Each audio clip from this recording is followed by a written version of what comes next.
Youngbuck was trying to get a lineup together and asked me if I wanted to play mid lane with them.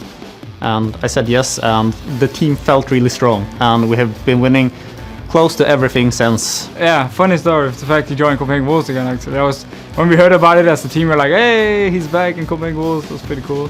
Kauta definitely have a more relaxed attitude towards the game. He doesn't want to sit down and play for like 10-12 hours a day. He still manages to stay at like a professional level, so that's pretty impressive, and it shows his talent. Actually, my focus isn't 100% on being a professional gamer right now. Well, if I can qualify for the LCS and play with there, I will put my studies on hold for a year or so. I'm not the best, but I'm among the best, so I can play on par with most of the mid laners in LCS at least, even though I feel some of them are better than me. To be honest, I'm pretty confident that we will win here at Gamescom, and we will be strong hopefully when the qualifier comes up as well, and then we're in the LCS.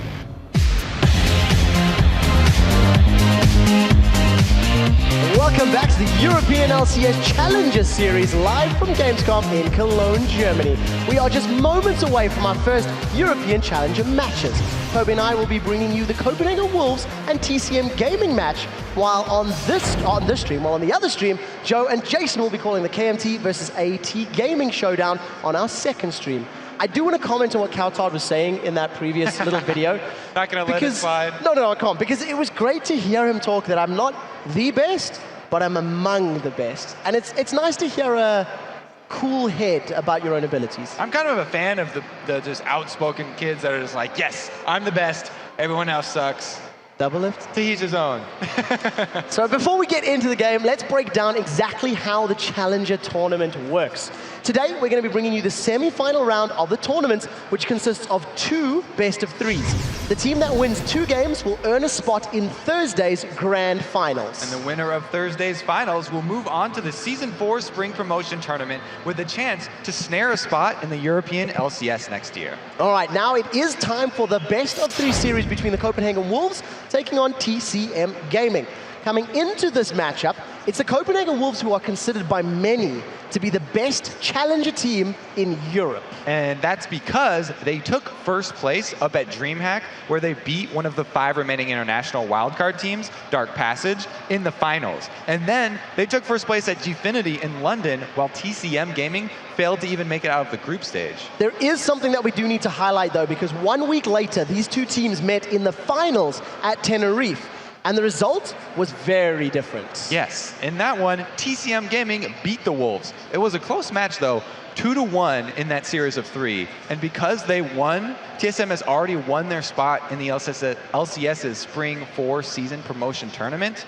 So this week they're really playing for the glory and to put a little fear into the LCS teams, because now there's a new rule in the LCS where the LCS teams are going to get to pick their opponents, and I'm sure that TCM would prefer not to get picked and just play meet your makers rather than the team that finishes 6th here at Gamescom. Yeah, but no matter what happens here at Gamescom, I'm sure that there are plenty of teams who already fear TCM, and more specifically, they're solo lane monsters. Yeah, who wouldn't? Their mid laner is called the Belgian Beast, and he had a great series against OSS in the last rung of the Challenger ladder that he played Ahri in both wins and went a respectable 9-2 and 18. But the true statistical monster in that game for TCM was their top laner, JWoww. He played Zed and Elise and never died. He went 19-0 and 7. That is a very impressive statistic. And, you know, while TCM stars roam the solo lanes looking for opponents to devour, as it were, the Wolves, on the other hand, they've got their young wolf in their duo lane. Yeah, everybody's talking about Reckless. He's the 16-year-old AD carry. He's a phenomenal hyper carry. He loves playing like Vayne, Caitlyn, and, you know, he went 22 and 5 as Vayne in those 2 wins. So it was a 2-game sweep of Mad Gods, by the way, in their last Challenger Series. Very, very strong performance from Reckless. And we were talking about him earlier in the day, and exactly as and when Fnatic are going to be grabbing him up into their roster. If he wasn't 16, he'd be playing in the European LCS. All right, for these teams, this game is the next chapter in a developing rivalry that has become one of the most fun matchups of the European Challenger scene. We're playing Wolves in the first round, which is probably the toughest team there. We play TCM Gaming, our old rivals. We want to win them this time. They got the spot the last tournament at Tenerife. This is our turn. We didn't play our game properly and we didn't think it through properly, and everything felt to go wrong in those games. I know that they prepared like really well. I think they played like 7 or 8 hours a day, so we'll see what happens. This time we'll try to keep the communication up and not screw up in the early game. It's depending on the champs you get, because they have limited good champs that they play, and we have the champs we play that's good against them, so it's just have to outpick them. Well, there is some history between the teams. Now we meet them at semifinals and we have to win them to go to the LCS. If we just keep it up, I don't want to say sure, but pretty confident that we beat them. We lost in Tenerife, but now we're back for revenge. A lot of confident talk there. Kautar never gives like absolutes though. No. It's very close. Yes, we're very confident. There's still the chance that we're It's not very politically correct, the best, everything yeah. he says. The one thing that stood out for me there was TCM was saying, they were our old rivals. It made it sound positive. We won Tenerife. Like, we used to be rivals till we won. This is sort of what it sounded like. And They're I guess old news now. Yeah, we'll have to see who performs on the Rift. Now that you've heard from the players, let's actually check out today's starting lineups, just in case you don't know exactly who's on both of these teams. On the blue side, in game 1 of this best of 3 series, it is going to be the Copenhagen Wolves, with Youngbuck in the top lane, Shook V2 in the jungle, Kautar being laid back and relaxed in the mid lane, with Reckless and Unlimited as your AD carry and support. And on the red side, it's TCM Gaming. JWoww's up top. Narutador is the jungle. The Belgian Beast is in mid. Motraco's at AD carry, and Barney D is the support. Yeah, Barney D's got a little bit of support there in that little picture. You see, he's pulled in some refs. He's like, we need some backup. We need some backup. We've got a featured matchup for this particular game, and the battle between the AD carries is going to be that featured matchup. The Copenhagen Wolves Reckless versus TCM Gaming's Motraco. Gotta feature Reckless. He's the backbone of the Wolves. They count on him to carry, and he likes to play those end game hyper carries like Caitlyn, Tristana, Vayne. He's very team fight oriented in his champion selection. Meanwhile, you know, Motraco, you've seen him play in real life. You've seen him play up close. Yeah, so Motraco, who is playing, of course, for TCM Gaming, he used to play with Wizards Esports Club, where Mithy was his former support. And the thing that stands out from his AD carry style is he's very solid in lane, but very passive. He reminds me of like a Spanish version of Genja, basically, where he does tend to play very controlled, and unless somebody else sets something up... How many Doran's Blades does he buy?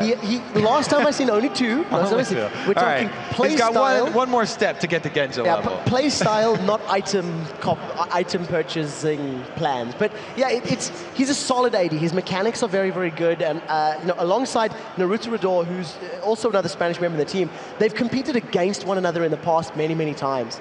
I took a few minutes to talk to Mithy about this particular combination. Yeah. And I'm like, give me some insight. What do you know?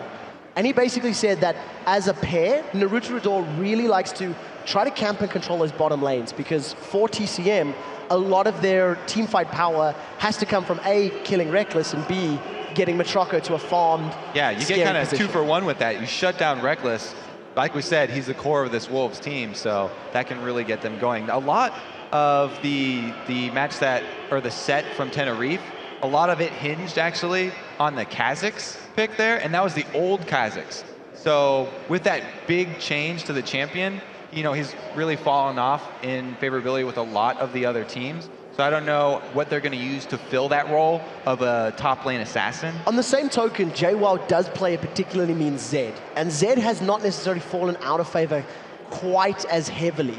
But what I have seen from the Wolves in the past, particularly in DreamHack, they played against Dark Passage. They only dropped 1 game, and the game that they dropped was against a Dark Passage team that was very dive heavy. They had a Jarvan and a Morgana, and they basically just aimed for Reckless. Yeah. Once they got him, they then turned to the rest of the team. And I guess if TCM follow a similar recipe, it could work out. That's the drawback of being such a giant star. You have a giant target on your back the whole game. Question is, can TCM hit it? That is the real question. I want to talk about Youngbuck for a quick second. Youngbuck for the Copenhagen Wolves, he is their top laner, and I think, at least for European viewers, it is a name and a player that is synonymous with Renekton and with multiple teams. He's sadly not found a home. Even North American players recognize him. He's been in the scene for so long. He's just sort of one of those players that's played the game for so long that he knows all the matchups in that top lane. And as something that is also a little frustrating, especially if you are young buck in particular, the teams that he's been part of, and he's been part of some very, very good teams. He played for Cursey U, he played for Eclipse here, he played for Lowland Lions, he's played for Against Authority ages and ages and ages ago. And at some point or another, players on the team or the team has just disbanded. So what do you think is the reason that he hasn't been able to stick on a team? Is it coincidence that all these teams aren't able to work really well together, or is he the common denominator here? So it's not only him.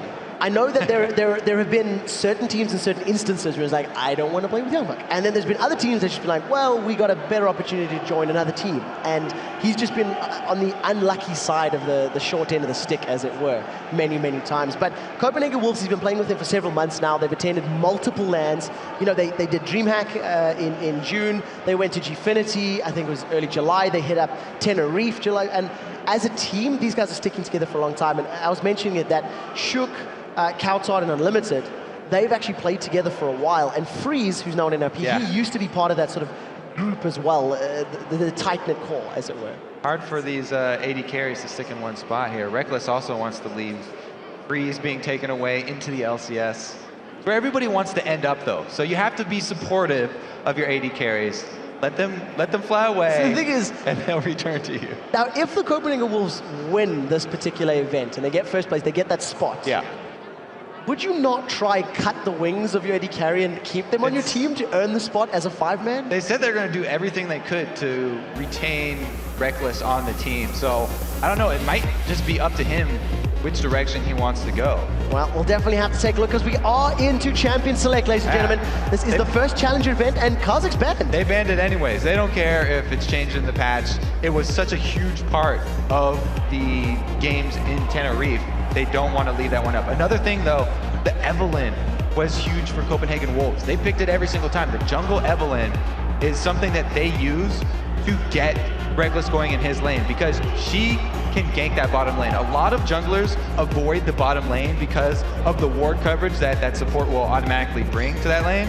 But Evelyn makes you bring pink wards, and it's easier to keep track of where those are and get around them and pressure the bottom lane with a jungler as sneaky as her. So depending on what TCM lock in now, in terms of that duo lane, in terms of that bottom lane that we know is so important for Copenhagen Wolves, Reckless tends to trend towards Ezreal's and Caitlyn's as his sort of go-to champions for the time being. We know he plays a phenomenal Vayne, but it's a risky pick when you're well aware your opponents are going to be doing everything they can to get to you. And a Lissandra pick, the Claw of Doom gets thrown out and they try to catch a Reckless. They've showed some of the strongest engage that there is in the game already, so he's definitely going to have to be worried. And Lissandra, when she rushes that Hourglass, doesn't have to use her ult defensively. She'll love to get in there, use it on the AD carry, and then also use the Ring of Frost to lock down everyone. So that's a really good setup for the Zyra pop-up. And just add, double crowd control. So this is also something that worked particularly well for a lot of the wildcard teams, was getting these very heavy crowd control oriented sort of team comps that have a lot of AoE CC and a lot of ability to lock you up for prolonged periods of time. In addition, TCM haven't actually revealed their hand. We don't know if that's top lane, we don't know if that's mid lane, as far as Lissandra's concerned. And speaking of revealing their hands, the reason that they first picked Zyra was because Copenhagen Wolves, also in Tenerife, use mid lane Zyra multiple times. So that's a two for one there with that pick. They're able to take it away from Coutard, and it's a great CC stacker for Lissandra. So it's also, it's sort of something that's sort of signature to Coutard. And in terms of some of the other signature champions, Naruto Rador is very well known in the high elo solo queue for his Shyvana and his Nocturne. Those are his two champions. Mithy said to me that if there's a lot of crowd control from TCM, they may give Naruto Rador the Shyvana because he's so confident and comfortable, even though there's no utility around that particular champion. Speaking of mid laners that bring utility, if that's a mid lane Zyra and a solo lane Lissandra, those are two of the most CC heavy mid laners. So it looks like they are following that plan. Well, we'll have to see where that either support or solo laner ends up, because right now the pressure is on the Copenhagen Wolves. They need to reveal their top laner as well as their AD carry. And TCM, you know, their solo laners are bringing extra crowd control. Even their AD carry, one of the most heavy, CC heavy AD carries there are there. So they're opening the gates here for the jungle Shyvana, which we have not seen the likes of since the St. Vicious days. We'll have to be hoping that Nerutador has better control of his Shyvana ultimates, because we've seen a few end up in the wall. To be fair, when I think of Shyvana days, it's got to be Diamond Procs. That's true. Lost year. I think at Gamescom we can talk about we'll give Diamond Procs. The credit to Diamond there, the EU side. We do see that Reckless has decided to lock in that vein, and against the crazy amounts of crowd control their opponents, he's currently sitting on barrier. I was gonna say, I think it might be smart to go cleanse.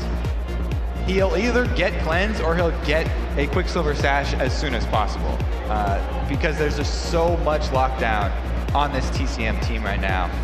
He's going to need that to avoid it, because they're not going to be diving anyone else. Kassadin has a built-in escape, and he's very, very hard to pin down. So they're going to be looking at Reckless. From what we can see between the two teams right now, it's pretty clear that Copenhagen Wolves have got a very good skirmish team. They got pretty good duelist mobility, and they'll probably excel in those smaller 2v2, 3v3s. But the TCM team, if they stack up as a 5-man, that is a terrifying death ball that's just going to roll over everything.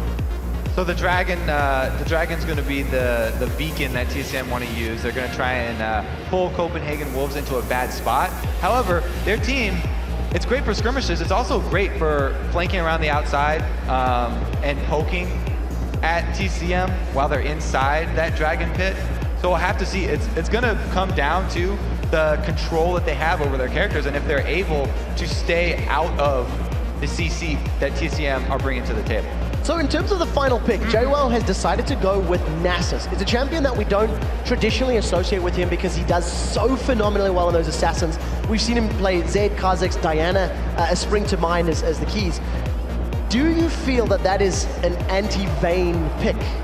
I mean, you're going to be able to add the Wither, so it's another thing that she'll want to either QSS or cleanse if he changes it at the last second here. So they're really just looking to stack another CC. It's not a hard CC, but it's a very effective crowd control for an AD carry. Well, we'll have to see how well TCM can control the damage sources that the Copenhagen Wolves are going to be putting down. This is, of course, a semi-final match. Now, TCM, they've got that spot. They're going to be in the Spring Promotion Tournament. This is for bragging rights. We heard them in the video, and they're like, these are our old enemies. This is our old nemesis. And we'll see if they can keep them in the past, or if the Wolves are going to bite back from today. And this is also a best of 3, keep in mind. So there's also some more mind games that go into best of 3s rather than the best of 1 that all the LCS teams are used to. This is just the first lineup that they're showing. They are always thinking about the second game, and then third game is usually more reactionary to what happened in the first game. Ironically, between these two teams, because they're in the Challenger circuit and because they've taken place in so many of these offline events, they've played more best of 3s against each other than I think many of the LCS teams are. So I think they'll be quite accustomed to it, and we'll see how well they've prepared. There's one matchup that I am interested in. Youngbuck has got his Renekton, and I think that is arguably his most famous champion. That's definitely a classic champion you just associate with the name Youngbuck. And he's going up against a Nasus. If TCM can get a head-to-head matchup, that's not a regular matchup that we see basically in any scene. It definitely has the kill potential there for Youngbuck, though.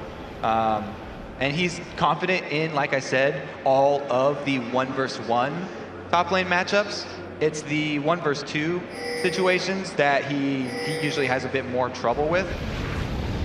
So we'll have to see if they're able to pull off that combo. And the classic rivalry here, if you follow the League of Legends lore, between the brothers, Renekton and Nasus. Well, we'll have to see in which direction it goes. As it stands, it does look like TCM are considering some lane shenanigans, as they got a bit of a party in the mid lane, but nobody has really settled into their home. Reckless is also maintaining a defensive posture near the top half of the map, so we may see the Copenhagen Wolves going for a lane swap. We'll have to see, as we're only 1 minute into this matchup. Now, it's interesting also that TCM have brought the teleport on Lissandra because their jungler does not have a lot of ganking potential. because there's no CC on Shyvana and she didn't bring exhaust either, they're actually going to bring that threat with the mid teleporting in. So top lane, he really doesn't have to worry about Shyvana coming or even the Nasus that's already in his lane. It's only going to be him watching out for the teleports. Well, we'll have to see how effectively the Belgian Beast can make that teleport work for him. Both teams moving around this mid area. They both warded one another's red buffs respectively. Copenhagen Wolves slightly more efficiently as they've managed to land it in the grass as opposed to underneath the spawning point. But a very tentative start for both of these teams. No one really even grouping and invading. It was playing safe. Well, Copenhagen Wolves do make the switch up, and they are going to invade on this red here, a little late invade. Nasus was able to see them coming in through that tri-bush, but he wasn't able to do anything about it because it was 3 members. Well, a very nice counterplay here from Copenhagen Wolves. You tend to see these junglers sort of trading buffs at the LCS where they'll stick to one half of the map. But as it stands, Young Buck with the aid of Kautard are going to be able to secure the bottom or their red buff and deny that from Nurukudor, who actually hasn't even considered going for an invade. And I like this move because the 2 versus 1 situation that he usually has trouble with, it's those first few seconds up there that get you into trouble where you take a lot of harass trying to get a couple minions. So he's just avoided that entirely. Grabs up the money and the experience from the red buff instead. Meanwhile, we had Shook actually lead one of the small lizards at that red camp for Narutador. So his next red spawn is going to be a little bit delayed, but there's an increased experience on those small lizards. So Shook's a little bit behind. Well, we'll see how well that pans out for him in the next couple of minutes. The fact that he's got double buffs and is posturing towards the bottom half of the map. He may be considering picking a fight here with Matroko and Barney. No love for the big purple dinosaur in this game. For the time being, it does look like it's going to be that sort of 2v2 defense. As you can see, Naruto is mimicking the posture towards the top lane. 3.10, definitely seeing more of those 2v2 sort of jungler babysits than we are of the pressure. Yeah, so the whole point of Copenhagen Wolves with this 2 versus 1 switch is to deny Nasus the Q stacks. A solo lane Nasus likes to max that Q so that he can get the damage in the end game, as opposed to the jungle Nasus that likes to max Spirit Fire just for wave clear and jungle clear. In this situation, by switching up the 2 versus 1, they're sort of changing JWoww's focus, and he's going to have to put more points into that Spirit Fire just to keep the tower alive. Well, we'll have to keep tabs on JWoww's siphoning strike stacks. We've seen some of them getting as high as 250 odd in some of the EU LCS matches. We'll have to see whether or not he can get to that same position, because Vayne, even though Reckless has decided to go with Barrier, a Nasus with a heavily farmed Q can basically two-shot most Vaynes once we get to that very late game. We do see down in the bottom lane, there's a lot of fighting going down as Young Bucks, with the aid of Shook, is able to pick up first blood on Barney D. Basically just comboing the stun and the knockup. Oh yeah, double red buffs there from a very scary duo lane of Jarvan and Renekton. Extremely hard to get away from, even in the crowd control heavy duo lane that is Varus and Zyra. And you can see that Barney actually expended his flash trying to get away as well. So unfortunately for him, summon a spell blown as well as giving up that first blood, and it went to the solo laner as well. So Young Buck not only has a CS advantage, he's got that nice gold spike that comes with a juicy Zyra kill. Yeah, it's a great start for him, and he hasn't even had to use his health potion. That Doran shield really doing a lot of work in the 2 versus 1s, because all the damage does come from auto attacks now very early. He's jumping onto Matroko, and that was a lot of damage without really any reply. And able to get out and dodge those Zyra roots with the dice there. So very good use of Renekton. We said it's his champion, that's one he's got the most time on, and he's really showing it. And we do see that Reckless at the moment. He's actually maxing his silver bolts. Young Buck looking just to interrupt Matroko's call. Slices in, dices out. It's basically just being a pest, and you know, it's never a good situation to be in if your duo lane is being bullied by your opponent's solo laner.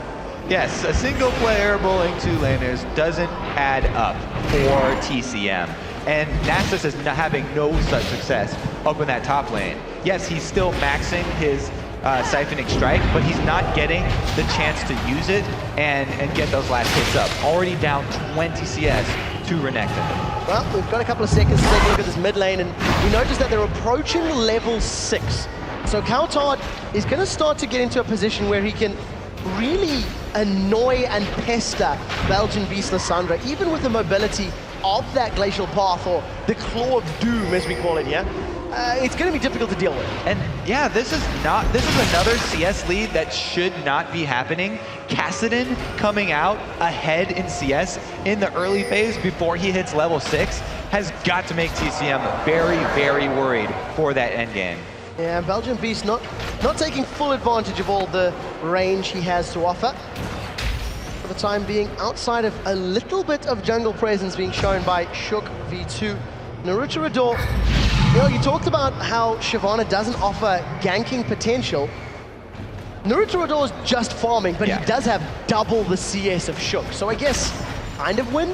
So he's been hard farming, but Shook was able to pull off that flash gank down bottom to grab the first blood, which has brought about this situation where the Renekton is going to be a factor much earlier than the Nasus is. So it's definitely an interesting trade-off, but one that has so far gone in the favor of Copenhagen Wolves. Now that Naruto Rador is getting closer to that level 6, Belgian Beast has the ability to lock somebody down. Along with that teleport, you have to think that if Copenhagen Wolves maintain this focus on the top lane tower, that they may consider ganking Reckless and Unlimited. We do see that the second red buff of the game is, or the red buff steal of the game rather, has been taken away, and that's the second red buff that Naruto Rador has actually been denied in this matchup. And we did see a counter invade here from Naruto Rador, but he was seen by that ward down in the middle by the river, and he's going to get collapsed on here by Kautard. Oh, we do see Kautard eventually come in and knock up. Lands on Naruto Rador. He actually flashes over the wall. Now turns the focus back. Does not have enough range stacks to be able to throw down that Dragon's Descent. Kautard flashes forward. Rift walks in for the damage. We do see Naruto Rador turn back onto Kautard as now Belgian Beast is trying to even one up. Second kill of the game lands for Copenhagen Wolves. The Belgian Beast gets locked in with a Cataclysm. Shook 2 says thank you very much, secures his buffs back, and gets a third kill for the Wolves. Great answer there from Copenhagen Wolves. They collapsed. Meanwhile, the bottom lane of TCM wasn't really on the same page of this invade. Talked about invades and counter jungling being a team sport here. Jarvan uses his gap closer to get the early knockup onto Shyvana, so he's not able to follow her over that wall. Probably should have expected that Shyvana was going to go that way, and this kind of caused the overextension by Kautard where he had to flash and rift walk forward and ends up dying. But they did, regardless of that, come out with the 2-for-1 trade. So at the end of the day, advantage still sits in the hands of the Copenhagen Wolves. They have got a significant farm lead in their top lane as well as in their AD carry. You can see that Reckless is just doing better in that 2v1 thanks to the fact that, well, basically his opponent hasn't got first blood. He hasn't had to worry about the ganks from Shyvana, whereas the bottom lane for TCM has had to worry about the ganks from Jarvan and has actually died to the ganks of Jarvan. So this CS lead for Reckless was brought about because of the discrepancy of early jungle presence. This is one case where you actually are allowed to blade the jungler. We'll have to see whether or not Naruto Rador can bring it back and make a bit more of an impact in this mid game. Now that the first tower has fallen, you can see that Reckless has backed off. He's picked himself up that Cutlass and attack speed dagger, and on his Vayne, he's actually maxing his Silver Bolt first. That is the W. And I guess when you're facing a Vayne and a Shyvana who are naturally pretty beefy in the hit point total, I can see that making a lot of sense. Nasus definitely going to be a large HP champion as well as Shyvana, so he's going to be able to melt whatever target he isn't right in front of him. As Vayne, you don't want to be diving to the back line, especially if you're against something like a Lissandra, Zyra, Varus combo. You just want to be able to melt the tanks that are in front of you and tumble backwards. So he's really adapting to the opponents that are in front of him. Not only maxing Silver Boots, but also going to rush that Blade of the Run King. And Copenhagen Wolves just with great timing and map awareness, really. Realizing JWoww was up top, he's got no teleport to get involved in a dragon, anything. And the 5 members of the Copenhagen Wolves just walk into the pit, secure the first dragon of the game, and there's absolutely no reply here from TCM. They had a little bit of vision, but they really didn't know exactly when it started, and then they couldn't actually see in the pit as it was going on. Right, and they are behind right now, but it seems like the juicy siphoning strike stacks were just too much for JWoww to ignore. And he's actually, even with that free time up there that he got in exchange for the dragon, he's only got 63 extra damage on his siphoning strike, so it's not hitting substantially harder. Well, he is 30 CS behind his opponent, Youngbuck, who's doing very well. Naruto hanging out in the bush, but Shook2 is probably very aware of that. You can see he's hanging out in the mid lane with his Cataclysm and his flash available. So this is a good counter gank opportunity for Copenhagen Wolves, because a Shyvana ganking a Kassadin is normally a futile attempt here. They actually just go to call him out there, but I don't know, Kautard lost quite a lot of health for not a lot of time gained there. Yeah, it looked like Shook wasn't entirely committed to that. He could have jumped over the wall and knocked up Shyvana, but I think they were a little more afraid of Lissandra. Yeah, they could have actually just wasted a bit more of Shyvana's time, as long as Kautard was ready with his Rift Walk to get away from that Lissandra and not get locked down. Like we said before, this Shyvana brings absolutely no control to the fight, especially against a Kassadin, where she can't even get the knockback on her own. Teleport's coming down the bottom lane. Matrocco is the focus. Alton comes in, but the force pulse actually misses. He doesn't manage to get the slowdown. They're trading 1-for-1. Both AD carries are dead. Now it's down to the mid lane as this Barney D just gets dropped down. We see Kautard in the back line. His Rift Hook is available. He jumps in for some damages. Shook2 now joins the party. Cataclysm is available. Everybody's here. Nobody up. The Core of Doom comes out, and we do see a Rift Hook away from Kautard. Naruto adores with his flame breath, and those double Doran's rings just pick up the kill onto Unlimited. They end up trading 1-for-2 advantage TCM. Mid laners with teleport, sad day for the AD carries here as both of them go down, and then the junglers arriving meant that TCM actually had the upper hand and able to get 2 kills out of that. Meanwhile, since Nasus has been behind and is not shoving that lane, just trying to get siphoning strike stacks, Youngbuck has rotated to the mid lane and getting a lot of damage onto this turret. He's dropped it down to below half right now. He's got a 50 CS advantage, and he's put actually a lot of damage there onto Naruto just with that brief stun and some auto attacks. Youngbuck is just working himself towards that Sunfire Cape. Copenhagen Wolves with a 3,000 gold advantage. And even though they got the top tower down, they seem to be happy to just stall this game out and give Reckless more time to farm. He's decided to go for triple attack speed dangers as opposed to finish that Blade. I imagine he wants Blade and Zeal at the same time. That's one of the things, the drawbacks of the Blade of the Ruined King rush, is that you have a lull in your power before you're able to make the combine cost and turn the Cutlass into the full Blade of the Ruined King. So a small stopgap for that is the extra dagger that he can turn into any of the attack speed items that Vayne will want to build after this. They vary in popularity depending on region. Some people prefer the static shiv like North America, whereas a lot of Korea love the Phantom Dancer as well as Europe. And there we go, the Flash Initiate. Flash Cataclysm, Matrocco and Bonnie D are locked inside. The Condemned slams Matrocco into the wall. And 2 immediate kills for Copenhagen Wolves. They extend their gold lead. Naruto and Belgian Beast are trying to reply with a tower. It's taking them a little bit of time. They will get their first tower of the game. Able to answer with the turret. And look at the top lane. We've had Nasus freeze that lane up top by his turret this entire time. They are willing to trade control of the map for siphoning strike stacks right now, but it's actually costing them deaths as well as turrets. Yeah, and the thing that you really have to give props to Copenhagen Wolves about, they've stolen a red buff away. They took the first red, they took the respawn of the red, and they've just taken the previous blue buff as well. So of the 4 odd buffs that spawned for Naruto, Kautard gonna get this one. Kautard just finishes him off. Naruto, he's not had his buffs. He's not, he is sitting, a level higher than Shook2, but unfortunately, there's not much impact from the Shyvana at all. Yeah, he was trying to answer the blue buff steal right there and go take Copenhagen Wolves, but really, he just set it up for Kautard to be the one on the receiving end of that blue buff. So he's gonna be able to regen and stack up that tier much quicker. At this point, Kautard has 3 kills without building any ability power. He only has his ramping up items, and they're just at the mana phase.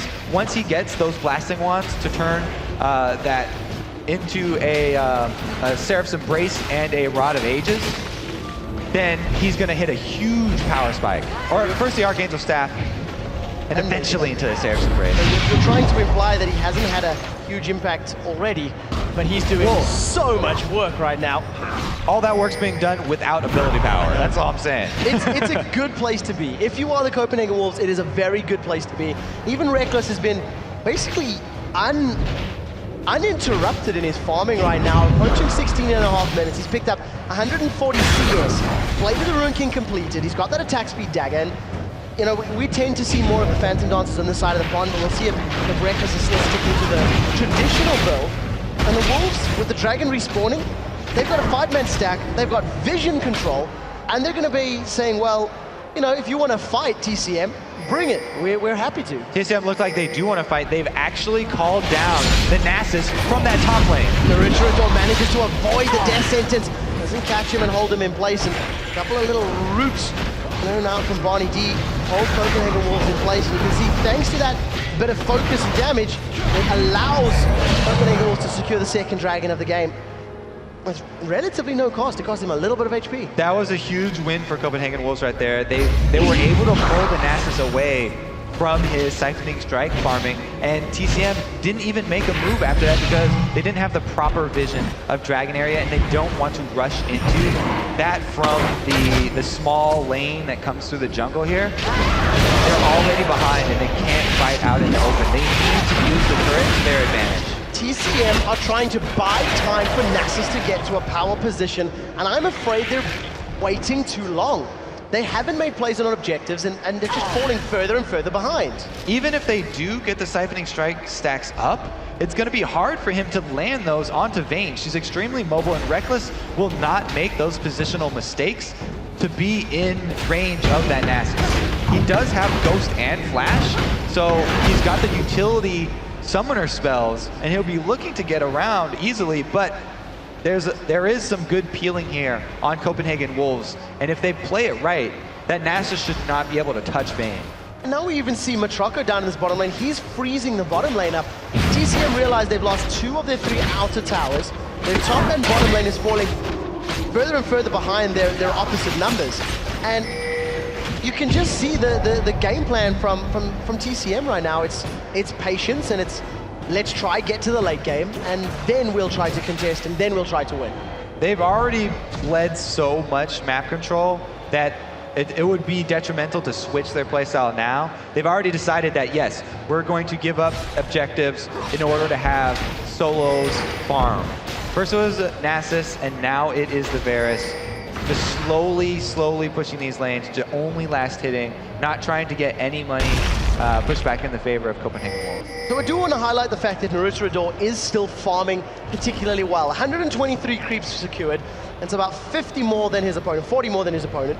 But that is, of course, at the detriment of the solo laners who are, you know, a little further behind. Gunbuck, well attack from a couple members of TCM. They may decide to turn this one around.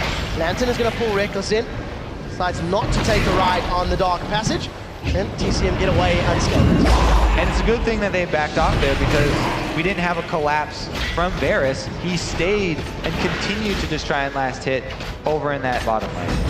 Well, again, Copenhagen Wolves trying to find a window of opportunity. They managed to take away that blue buff again as it just respawned a moment or 2 ago from TCM. And Richard Ador's got a lot of farm, a lot of minions, but those are not big jungle camps. Meanwhile's looking to put some damage down into Kautard and actually traded pretty evenly with that cycling spot. And Nasus will eventually become a split-pushing beast as soon as he farms up a little bit more, but it's going to take a few more minutes for him to get to that level. He only has the Iceborne Gauntlet right now, and that is not enough to deal with the Renekton. You see JWoww continually throwing down those withers onto Kautard, and if Kautard remains in melee range, he will eat a Siphoning Strike shot to the face. But to be fair, JWoww took one of those Force Pulses and Null Spheres, and that also dropped him to below. He doesn't have any form of itemized magic resistance right now, and against Kassadin, he's probably going to need to work himself towards maybe that Spirit Visage in the not too distant future. It'll be interesting which champion Copenhagen Wolves decide to send against the split-pushing Nasus with Ghost and Flash in the end game. Who will be able to handle him? I feel like my money is going to be on Reckless, even though he doesn't have Cleanse. When he eventually gets a Quicksilver Sash, he should be able to take down even an extremely farmed Nasus. Well, we'll have to see because we are fast approaching that point in the game. 2 towers in favor of Copenhagen Wolves, 1 in favor of TCM Gaming. And now 2 members of the Wolves are going to start getting some auto attacks on the mid tower. However, there's a very large contingent of TCM members trying to cut them off. It looks like the Copenhagen Wolves are playing fantastic bait. There are some fishermen in that team because they pull TCM. Well, it's again, TCM giving up control of the map. This time it's their inside jungle for minion wave farm. They decided to leave Varus down bottom, allow him to get victory farm. And now Bane's going for that kill on Nasus. Nasus, he's got the red buff up. We do see the Fury of the Sands going down. Silver Bolts will be able to close it up. Yeah, do see a reply tower from Atroko. He's been left unattended in this bottom lane. And Naruto, for the first time in a very long time, may be able to pick up a buff uncontested. However, 4 members of Copenhagen Wolves, 5 members rather, going to secure the inner turret in the top lane. Because actually, Kaltard is going to force to defend and defend this tower. Ooh, he does get hit by the Varus ulti. He does manage to walk away immediately afterwards. And got a question, there wasn't exactly burst damage to break him down. Youngbuck is dived onto Barney D, trying to pick up a kill on the purple dinosaur as no Unlimited gets locked up. He was caught out of position. The box did not even go down, nor was his flash or ignite burned. A little too aggressive for the Copenhagen Wolves. Kaltard does have his flash up. He's doing the best he can to defend against this double auto-attacking combo Shyvana and Varus while the fight in the top lane is happening. It's almost a base race without anybody focusing the towers. Copenhagen Wolves were getting a bit antsy there because of the pressure bottom afforded by the split push of Varus and Shyvana. They rushed a little bit too far and made a poor choice with that tower dive. Ended up costing them the Thresh life. Nobody seemed to be on the same page when that happened. Youngbuck went in solo. There was a very good strangle force from Barney D, which you have to give credit to for interrupting it at the very least, but TCM, they hold their inhibitor turret. That is what counts. And now that all of the Copenhagen Wolves have backed off, Dragon has respawned, and they will once again be moving into the pit. They want the Dragon. It is very hard for this Copenhagen Wolves team to pull off a tower dive. All of that crowd control that could be used for engage on TCM is just as strong at locking people down under those turrets. And we just saw them make great use of it there. But again, without control of the map, they're going to continue to bleed these objectives. So as we look at the gold count, sticking to that 4,000 or 5,000 gold value, Copenhagen Wolves' advantage is slowly dwindling. It is slowly becoming less significant, especially when you look at now JWoww's Nasus, who is still sitting at 153 minions, and his Siphoning Strike is really starting to build up. It's going to hit pretty hard. It's up to 297 now. Bonus. Yes, bonus damage. So that's almost 300 bonus damage on every Q, which is every 3.4 seconds. That is pretty intense. He doesn't really have a lot of innate cooldown reduction just yet. And if he does decide to go for that Quick Massage, he's finally recalling. We'll see what he's going to spend a lot of this money on. You know, we've seen Nasus with those Siphoning Strikes hitting at about 2 seconds. Not only do they melt your faces if you're a champion, they shred towers as well, which you've always got to remember. That's if Copenhagen Wolves can't keep him locked down. Without the flash, Cataclysm is one of the best tools with dealing with an end-game Nasus. If you just use the Cataclysm on him and then flag and drag out with the Q and E combo, then that's a perfect counter to a Nasus without flash. It doesn't matter how farmed he is. If he's not getting off those constant siphoning strikes, then it's a whole bunch of money that you've wasted funneling it to that top laner. So the key is going to be on Copenhagen Wolves forcing a skirmish to get the flash, and then following that up later with a team fight to pick up the kills. We'll see if they can pull that one off. And we just saw 5 minutes ago how effective Reckless build is against even an extremely farmed Nasus. With maxing the Silver Bolts and rushing the Blade of the Ruin King and going full attack speed, he takes down even very large, high health targets very quickly. Well, we do see now that Kaltard is trying to pick a fight with JWoww. Every single member of the Wolves is coming in. They're on the hunt. JWoww gets knocked up. He's ghosted this one. He's decided to turn around, gets pulled back by the Lantern. Every single member of the Wolves is here. Powerful Reckless. That's 4 members going to drop him down. You gotta be honest though, JWoww survived 5 or 6 seconds. He didn't exactly get bursted down. Didn't get bursted down, but it doesn't matter. That's a huge huge threat gone from TCM. They put so much time into that Nasus, into getting him farmed. Without him, they're at a giant disadvantage. Lorenzo is going to use that Dragon's Descent to jump over the wall, saving his flash, but it means his ultimate is not available for a potential Baron steal. The Copenhagen Wolves hop over the wall and 4 members are starting on the Baron Nashor, while Kautard is looking to run interference. He does manage to rip walk after the grasping root holds it. Baron is dropping low, but TCM want to contest.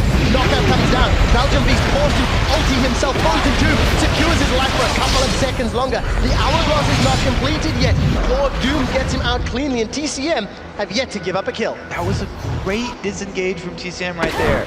Reckless was not able to join that fight. He was still down in the Baron pit, so they didn't lose anyone, and they delayed the Baron so long that 2 members of Copenhagen Wolves are extremely low now. Now this is very, very risky for the Copenhagen Wolves. Their HP bars are dropping further and further away, and they are backing out safely. Teleport was actually used from Belgian Beast, and that was a little bit sloppy because that's now the cooldown, half of it blown. Well, if Copenhagen Wolves hadn't backed off of that, then they definitely would have paid the price right there. TCM did such a great job of delaying that Baron and making Copenhagen Wolves tank it for so long that they had to pull a retreat. So as it stands, take a look down at the scoreboard at the bottom of your screen. You can see those CS numbers basically even out. JWoww still 20 CS behind, has been for the majority of this game. We actually see that Matroko, thanks to all the alone time in the lane, has closed that gap on Reckless. Gold values, with the exception of the top laners, are relatively even across the board. There's a 1,500 gold difference thanks to all of those dragons, because TCM have not got their hands on a single dragon yet. And Copenhagen Wolves are gonna be continuing to look for picks on the split pushers of TCM. It's kind of the rock, paper, scissors of strategies. Split pushers do lose to pick compositions that favor a high duelist that will go and pick off and kill your split pusher. But then, AoE, oh, there we have the pick right now. Youngblood manages to get the stun down in Matroko. In the background, Naruto tries to pick a fight. Now all the utility TCM need has not landed. Stranglethorns is available as a Chain of Corruption missed. Reducing Belgium Beast forced to save his life for a couple seconds. That was a 5-man knockup in favor of TCM Gaming. Youngbuck is trying to run interference as Kautard manages to deal enough damage to allow Youngbuck's AoE to secure the kill. The trade is 1-for-1, but instantly 2 more champions die. This is a 2-for-2 trade, but it's the mid laner, an AD carry that is down to TCM. Reckless dives in there with the help of Kautard to secure the 3rd kill of the fight, and a double kill for Kautard. Reckless was untouched in that fight. Yeah, you got too close to Reckless in that one, but it was a good example of that stacking crowd control that we talked about. The Lissandra into the Zyra ultimates was able to set him up for a very, very nice Stranglethorns right there, which allowed TCM to even come out that well in the fight. There's a replay of that engagement, so talk us through the specifics. So, we was forced to use a defensive Lissandra ult, but that baited the entire Copenhagen Wolves into that 4-man knockup from the Stranglethorns of Zyra, and now Youngbuck actually stays alive for a lot longer than he should, as Varus is still trying to finish out Kautard, and they actually are ending up able to take him out. But now, Zyra stepped a little too close, and we look at a NASA splash burned.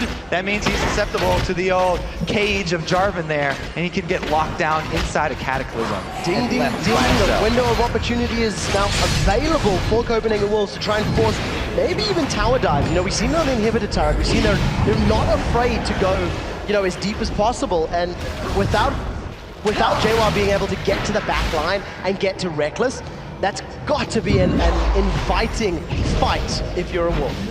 And even if JWoww does, Reckless now has the Quicksilver Sash. So he's got that 3rd item along with his attack speed build that's been rounded out. He does not have much to worry about anymore.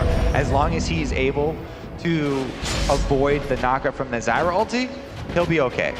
Well, we'll have to see how TCM managed to handle these next few fights, because the previous engagement, JWoww was almost able to hit Reckless's vein. Didn't work out for them. Now, Copenhagen Wolves, they did try Baron a couple of minutes ago.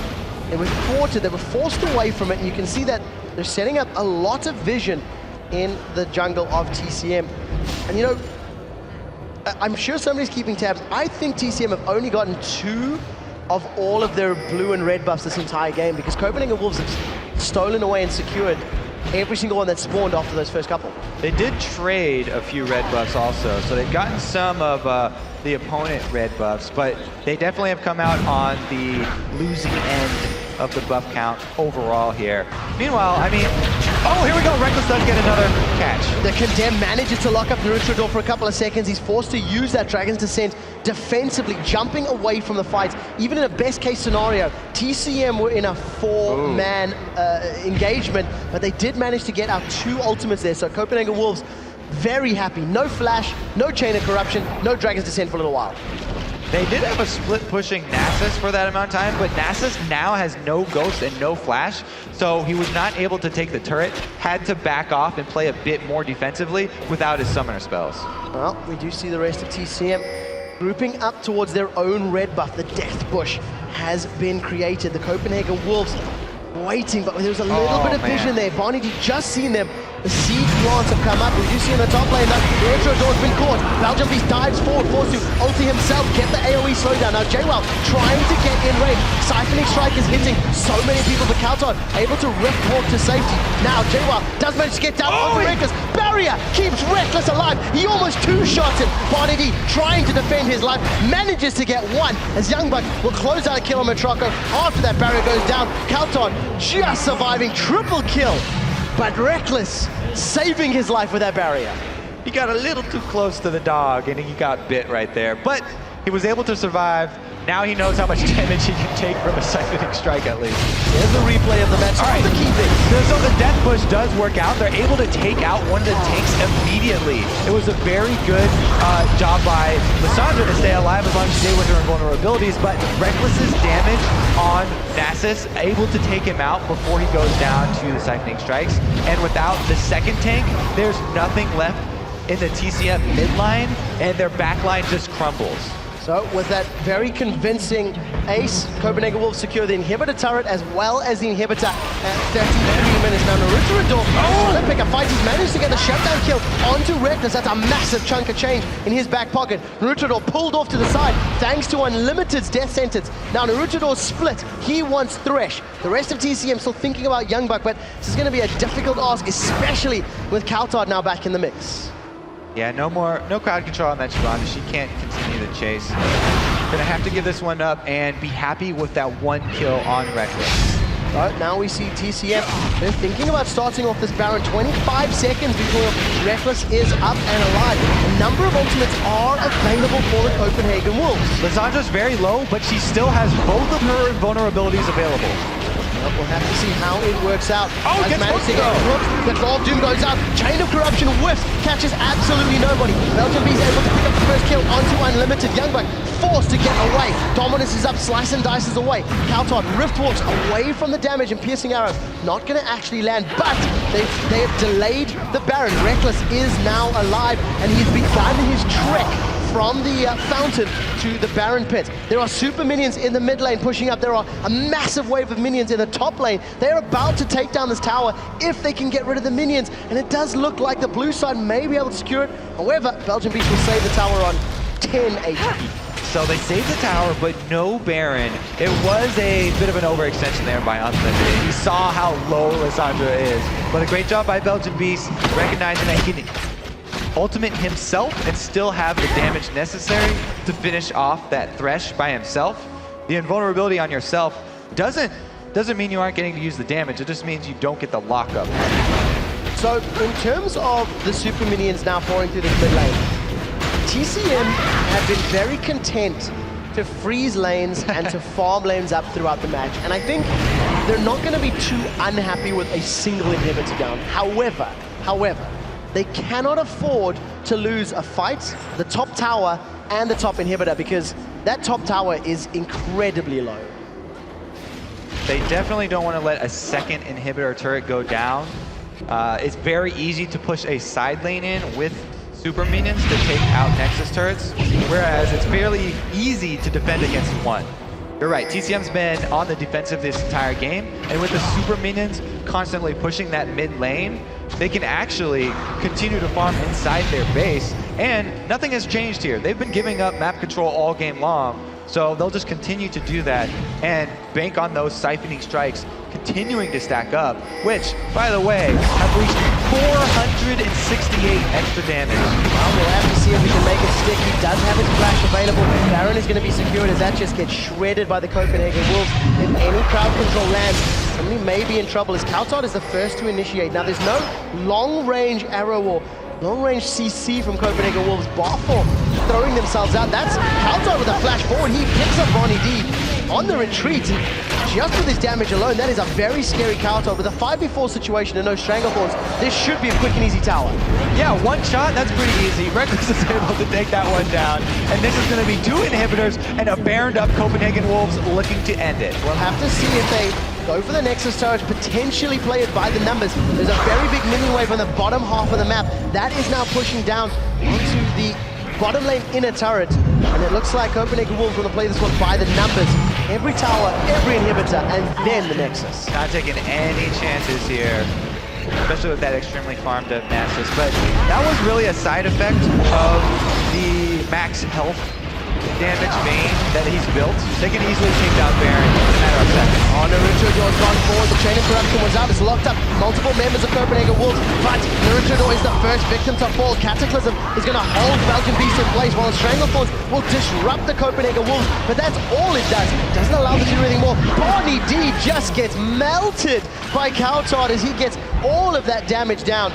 Waiting for the minions to push into the lane, and then Copenhagen Wolves should be looking to secure the third inhibitor of the game, and the game, in fact, as there are only 2 members left to defend. This is going to be a tough ask for any team. Now, this is just game 1 here, too. So we're going to go into the second game, and TCM, we'll have to see if they decide, oh, they're going to continue to fight here. Reckless is going in. Well, a death sentence goes out a little bit early as Matrako's GA gets popped. He then gets popped after respawning. The Copenhagen Wolves are looking to close this one out. Spurfire comes down. J-Rock flashes forward, manages to hit Reckless, but doesn't even go through the barrier. Thanks to all of the HP, and of course his flames going out. The Nexus goes down. Copenhagen Wolves secure game 1 in this best of 3. Congratulations, but you can tell that they're thinking to the next game already. Would they like to deny Reckless the Bane, or would they want to deny Kautar the Kassadin this time? They already tried to take away that mid Zyra and weren't actually able to capitalize with it. So they're going to have to change it up. Yeah, you've got to question the decision-making in-game as well. No, fair enough, they fell behind early thanks to the first blood and Nasus not really being able to farm up as well as they were hoping, but they gave up so much CS, so many objectives. Their blue buff and red buff control in particular was not good at all. You'd think they could ward up and maybe defend against invades as opposed to just saying, hey, we'll leave it, you can have it. Now, freezing a lane like that, or slow pushing it, if you just, some people call it, if you just last hit the minions, is a very risky strategy. Yes, you can get a lot of farm onto a single champion on your team, but you give up your map control for the other areas of the map because the other team is going to have a one-man advantage. And if you just let them have that the entire game, then they'll gain more resources across the map with the dragons and the turrets down bottom than you will with the solo farm that you're focusing onto that one champion, which in this case was Nasus. Even something like Nasus, who scales very well with those free last hits, it's just not worth it if you don't have wave clear on the rest of your team to stall out at least your opponents from taking more objectives. And we have to highlight the fact that Naruto Shyvana, he was incredibly well farmed, over 200 CS by the end of that game.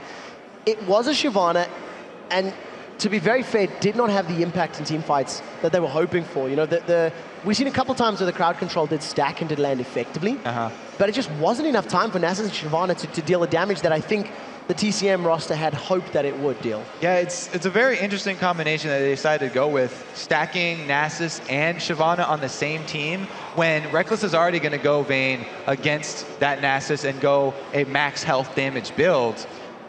He's already got the tools to deal with a jungle Shyvana, no matter how farmed she is. And you can see there, he never dove in to the back line. He was always just dealing with the front line of TCM and taking down whoever was right in front of him. I'm very interested to see how they deal with Vayne, because that Nasus was last picked on behalf of TCM.